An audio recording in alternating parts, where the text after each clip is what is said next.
Involved in the Mars Society, working at the Mars Desert Research Station in southern Utah.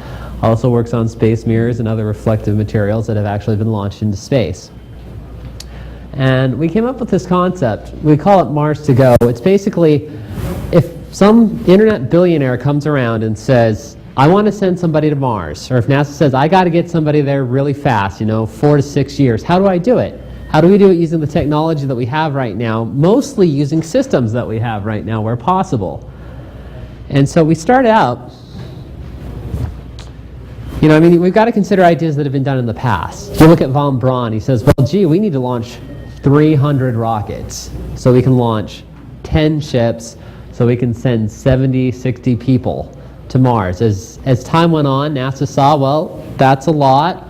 We can do it with fewer ships. Maybe we can do it with as few as 12 Saturn V's or 50 space shuttles. Space Exploration Initiative came along and said, yeah, sure, we can do 50 space shuttles as long as we throw a space station and having to land on the moon, so we can build moon rock or Mars ships, so we can launch them to moon orbit, and then we can send them to Mars and finally land on Mars, so people can spend 30 days on the surface of Mars before coming back.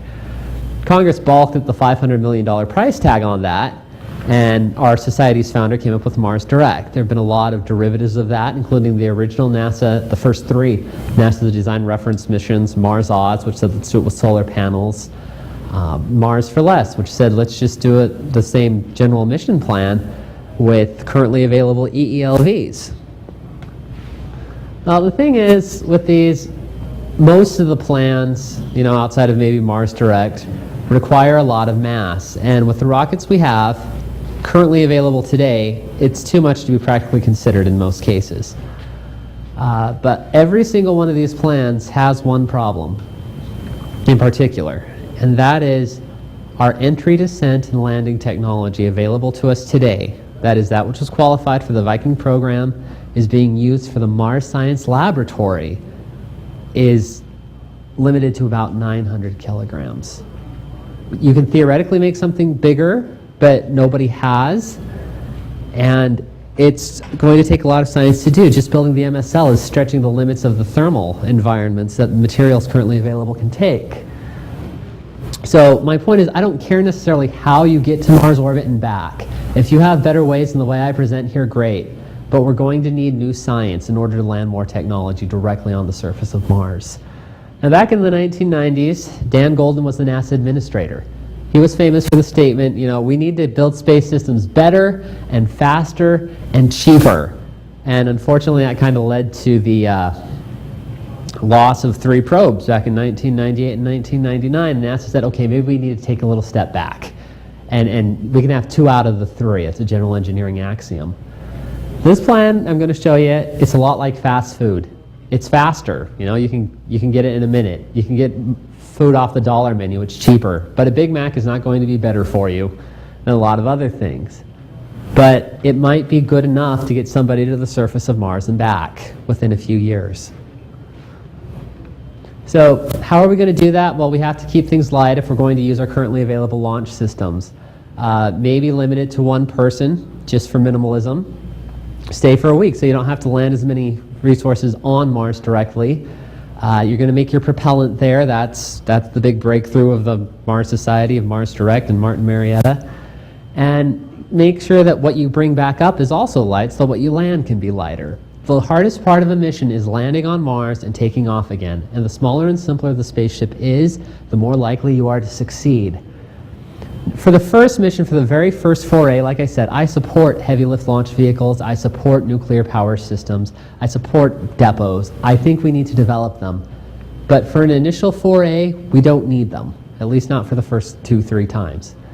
So we don't, we should maximize our system commonality. And like I said, if those systems come along to get to Mars, use them, but don't wait for them. So what do we have available? Well, I just cherry-picked a couple of rockets that we have available. One is the Delta IV heavy launch vehicle. We have 2 pads that we can launch it on. It can throw 7.7 metric tons straight towards Mars. The other one is the Falcon 9, recently launched successfully. SpaceX has plans in place with minimal advancements to launch a Falcon 9 Heavy, which according to its website can launch either 32 metric tons or 28 metric tons, and I chose the more conservative value. Once you're in Earth orbit, like I said, the Delta IV Heavy, you can throw it straight to Mars. But with the Falcon 9 Heavy, you're a bit more limited in what you can directly throw with that system. So we're proposing to use a Centaur upper stage. You put it inside the payload fairing, it becomes part of the payload system. You don't have to integrate the Falcon's guidance systems with that of the payload. These are some of the propulsion requirements. I went to NASA, I looked up their Interplanetary Mission Design Reference Handbook for the 2016 and 2018 values required. I said, okay, you need 3.6 kilometers per second delta V. 3.2 for Earth escape and 0.4 some odd for trans-Mars injection. You look at that, you need 1 kilometer per second for capture, and then you need to bleed off 3.5 kilometers per second to get to the surface. And getting to the surface is the hardest part. The atmosphere is too thick to ignore, but it's too thin to provide a whole lot of deceleration. And getting back up off the surface is actually a little bit easier. You need a bit more delta V to get up, but getting out of Mars orbit and back to Earth is a lot easier than getting out of Earth orbit to Mars.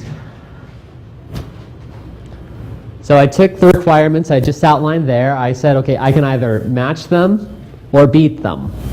And in a couple of cases, I was able to beat them significantly using the mass I have available to me with the launch of just those 4 rockets. I said I wanted to keep in-space systems simple and close to what we have. Well, we can use a Soyuz. A Dragon capsule exists or will be very useful within the next 2 or 3 years. And again, if you have a heavy lift launch vehicle and you want to launch a Bigelow Habitat and an Orion capsule and you have the mass to do it, by all means use it. But for this architecture, we're suggesting the SpaceX Dragon. It weighs about the current version weighs 4.2 tons. By the time you get around to manned systems, you're going to have to add a few hundred kilograms for a couch and some environmental systems. We're only putting up 1 crew member of average mass. He's going to have a regular pressure suit, not so much one you go out spacewalking and fixing spaceships with, but just something you can tumble around on Mars or keep yourself safe inside a spacecraft if there's a leak. You have enough food for 1 kilogram per day, which is quite survivable. The wash water on the space station, they have systems that can recycle 100% nearly of the water that you use for washing and cooking or washing, etc. They can recycle 87% of the water that you use for drinking. This value is slightly higher, it's 90, but the 95% wash water recycle and the 90% potable water recycle turns out weighing more than the actual space station value, so I was trying to be a bit more conservative here. And then your oxygen systems, 95% recycle, you have 40 kilograms of it. You come out to about 7.25 tons. How do you protect yourself from radiation? This is one of the big problems with what do you do in space. Well, one answer is you throw a lot of mass in the way. That's hard to do with a big spaceship. But if your spaceship is small, for the same amount of mass, you can have a much thicker amount of shielding. You can put your water around the outside of the cabin and put your food on the inside of the water. And you can get, just doing that, 17 grams per square centimeter inside a Dragon capsule of radiation protection. And 5 grams per square centimeter is good enough to block out most solar radiation, except during the most extreme events. And by the time you throw your propulsion modules and another docked spacecraft to it, if you're pointed the right way at the sun, you can get considerably more. So passive radiation is a very big possibility with a small spacecraft. How do you get to Mars once you're through all the radiation, once you've got all your propulsion requirements out of the way? And like I said, this is the best system we have so far. It's the Mars Science Laboratory Aeroshell and the Sky Crane. It can land 900 kilograms. Its major limitation, in addition to mass, is its volume. It's a box, essentially. It's about 8.5 feet long and 6 some odd feet wide and about 2 feet tall. So you don't have a lot of volume to work with when you're trying to send somebody to the surface or when you're trying to send rocket stages to the surface. So how do you fit everything in there? And the answer is you fold it up. You could possibly do inflatables. I don't like inflatables for propulsive technology, but you could. but our suggestion here is you fold things up and you rearrange them a little bit. For one thing, your solar panels, I'll talk about those in a minute. You can fold them out like that. The rockets on Earth, when you launch them from Earth, they need to be streamlined. They need to be aerodynamic. So you stick your fuel tank on top of your oxidizer tank on top of your engine, and you put a little pointy nose on it. On Mars, the atmosphere is at most 1% as thick. So you don't need to arrange them in exactly that order, and you can get them down to our height limit by placing the tanks and the engines next to each other and folding the wheels up next to them. How do we get back off the surface? Well, with those propellant things we've been talking about. You can do it, this is one way. And this is a way to judiciously maximize the use of volume available to you. The answer is, you take your hydrogen down in one tank. You use up all that hydrogen to produce the methane. The thing is, the hydrogen takes up more volume than the methane. So if you put the methane back in the same tank, you have a lot of empty volume left on top. And if you put it in a separate tank, well, you're lighter going back up, but then you've lost the volume available to you. So what I propose doing is filling that hydrogen tank with carbon monoxide, use it in the first stage where its efficiency isn't as important. And you need small engines. 800 pounds of thrust will allow you to fit an engine within 2 feet of height, and you cluster those engines. So a half MAV will have 4 engines producing 800 pounds of thrust using carbon monoxide and liquid oxygen. And then your second stage will be oxygen methane with 360 seconds of specific impulse, where your efficiency is more important.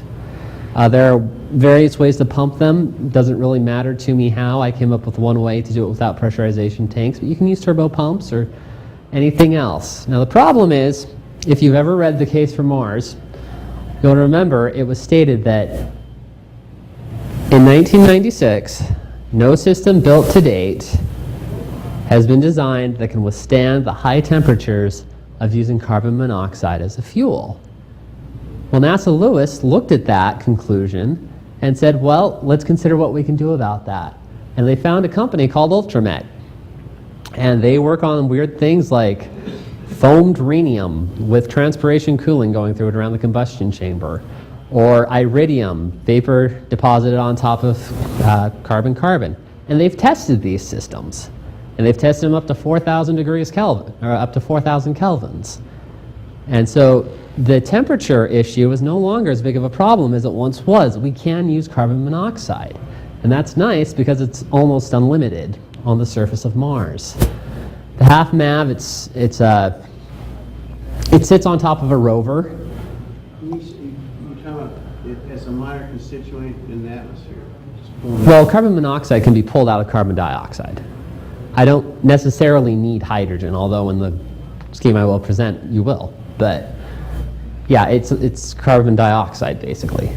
So you have your stages sit on top of a rover in their rearranged configuration, and they come down with an in situ resource utilization plant. Weighs about 200 kilograms, a total of 400 kilograms between the two units. Your solar power system, we'll talk about that in just another minute here, 100 kilograms per half, so 200 kilograms of solar power systems. And then there's enough volume inside that carbon monoxide tank to land 40 kilograms per unit. There's a battery there to store power and really keep the systems warm enough at night not to freeze. So how do you make the power? Well, the answer is very recent advances in solar power technology. Ultraflex technology, it's what was used on the Phoenix lander, and it's being developed with DARPA for other projects.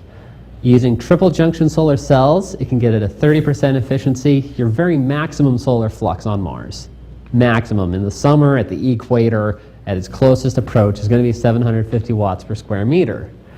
Now, the system can develop approximately 150 watts per kilogram in low Earth orbit, so we'll assume a little bit less than half that on Mars. We've got 30 square meters of space, so we can produce 6.7 kilowatts of power maximum. But you've got to consider day-night cycles, summer-winter cycles, degradation due to ultraviolet radiation, and dust deposition. So we figure about average, we're going to go with 860 watts. And with the maximum peak value divided by our watts per kilogram, we come up with a mass of about 100 kilograms per unit.